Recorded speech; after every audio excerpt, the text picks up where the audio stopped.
Nggak terasa sebentar lagi film Godzilla x Kong The New Empire bakal resmi dirilis. Dan dari semua video ataupun bocoran yang udah kita buat videonya, ada satu perkataan sang sutradara Adam Wingard yang membuat gua sempat kepikiran, apa jangan-jangan setelah film Godzilla x Kong, sosok yang bernama Space Godzilla bakalan segera dimunculkan. Adam Wingard pernah mengatakan bahwa di dalam filmnya nanti para penonton bakal melihat banyaknya transformasi dari Godzilla. Nah, dari sana gua kepikiran, apa iya hal tersebut bisa menjadi jalan masuk bagi karakter Space Godzilla untuk mendapatkan panggungnya pertama kali. Dulu beberapa kali kita pernah bikin video yang ngejelasin tentang kemungkinan Space Godzilla bisa masuk ke Monsterverse. Tapi di video kali ini, gue pengen ngobrolin lagi sama kalian, karena kemungkinannya sekarang jadi jauh lebih masuk akal.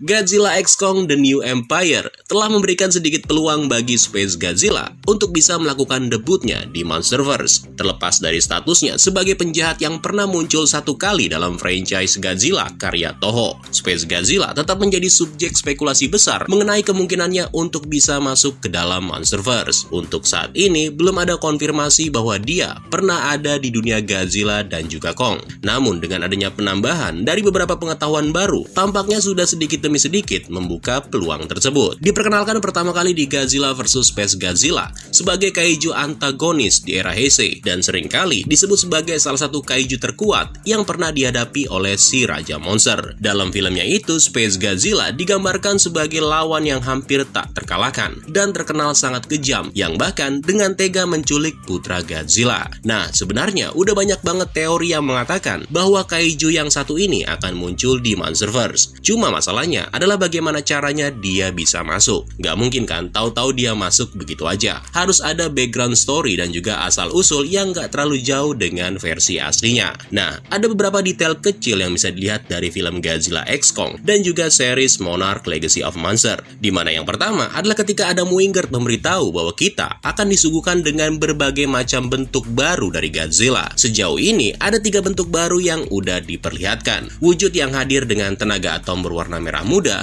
terus ada juga versi biru perwujudan dari mode burningnya. Dan yang satu lagi adalah ketika Godzilla terlihat di salah satu TV spot di mana sirip punggung Godzilla tampak berwarna putih. Nah, yang menarik adalah yang berwarna putih ini. Maksudnya yang muncul dengan sirip berwarna putih ini bukan Space Godzilla, tapi bagaimana Monsterverse ingin menunjukkan berbagai perubahan yang mampu dilakukan oleh tubuh Godzilla, sehingga nantinya bisa menciptakan kemungkinan bahwa desain Space Godzilla nggak jauh dari yang namanya transformasi Godzilla. Dan sirip punggung berwarna putih memberikan bukti akan hal ini, karena setidaknya itu akan memiliki beberapa kemiripan dengan duri di punggung Space Godzilla di film Godzilla vs Space Godzilla. Sekali lagi, gue ingetin bahwa hal itu bukan berarti bentuk yang terlihat ini adalah versi Monsterverse dari penjahatnya, tapi ini bisa menjadi titik awal untuk transformasi semacam itu di masa mendatang. Tentu aja menggunakan karakter Space Godzilla dengan cara ini berarti Monsterverse harus menata ulang asal-usul monster itu. Di dalam film Toho, Space Godzilla tercipta di luar angkasa ketika DNA Godzilla digabungkan dengan energi dari lubang hitam, di mana mutasi tersebut kemudian melahirkan Space Godzilla. Nah, jika Space Godzilla bukan diciptakan di luar angkasa, artinya Monsterverse beresiko merusak arti dari nama Space Godzilla itu sendiri. Namun, ada hal menarik nih jika kita melihat kembali series Monarch Legacy of Monsters yang sepertinya juga mendukung teori transformasi Space Godzilla, yaitu di episodenya yang keempat, di mana Dr. Barnes, seorang ilmuwan Monarch, mendiskusikan penemuan tanda-tanda energi di bawah tanah yang terkait dengan pulsar, yang mana pulsar dalam kenyataannya adalah sebuah lubang hitam supermasif yang berasal dari luar angkasa. Cuma di series itu, pulsar yang ditemukan terjadi di Hollow Earth. Nah, keputusan untuk menggabungkan energi Hollow Earth dengan lubang hitam memiliki implikasi besar bagi Monsterverse, terutama jika menyangkut peluang Space Godzilla untuk muncul suatu hari nanti. Karena bagaimanapun juga, konsep lubang hitam adalah dasar asal-usul terbentuknya Space Godzilla. Jika energi lubang hitam dapat dimanfaatkan di dunia Hollow Earth Monsterverse, Godzilla atau DNA-nya tidak perlu bermutasi di luar angkasa. Hal ini bisa terjadi atau mungkin telah terjadi sejak zaman dulu di Hollow Earth dengan cara yang lebih akurat sesuai dengan asal-muasal monster aslinya. Hal inilah yang mungkin membenarkan transformasi Space Godzilla menjadi berbeda dan mungkin lebih kuat dibanding versi manapun. Jika memang spesies Godzilla atau DNA-nya mampu berubah menjadi makhluk yang cocok cocok dengan tampilan Space Godzilla, maka Monsterverse dapat menggunakan pengungkapan ini untuk secara resmi memperkenalkan sosok dari penjahat yang paling ikonik tersebut.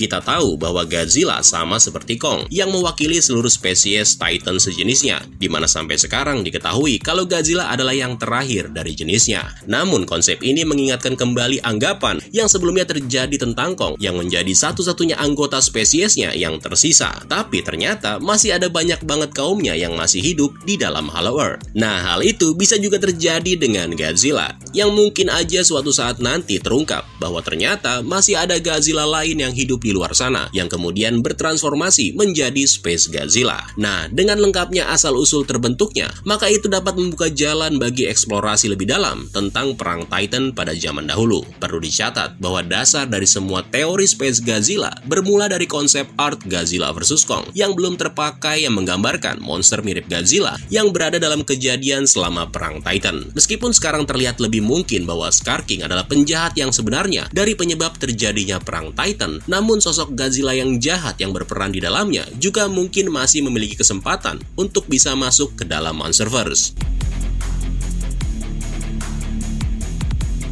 Untuk sementara, kehadiran Space Godzilla dapat digunakan di dalam adegan pasca kredit yang bisa menggerakkan alur cerita selanjutnya. Tapi semuanya itu tergantung pada bagaimana pendekatan yang akan diambil. Contoh, Space Godzilla bisa muncul sebagai anggota spesies Godzilla yang bermutasi. Tidak akan sulit rasanya bagi Monsterverse untuk menggambarkannya sebagai penjahat utama di alam semesta Godzilla dan Kong. Karena setelah menyelamatkan planet ini dari Scar King, Godzilla dan Kong dapat bersatu kembali di dalam film selanjutnya untuk mengalahkan Space Godzilla.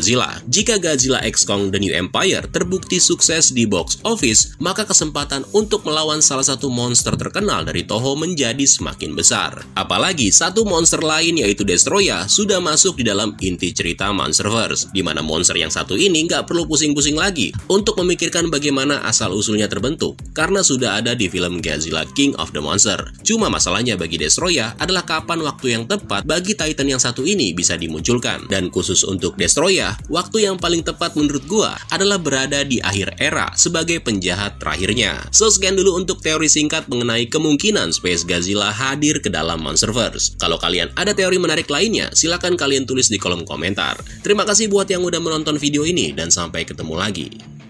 Keren lo semua. Ciao.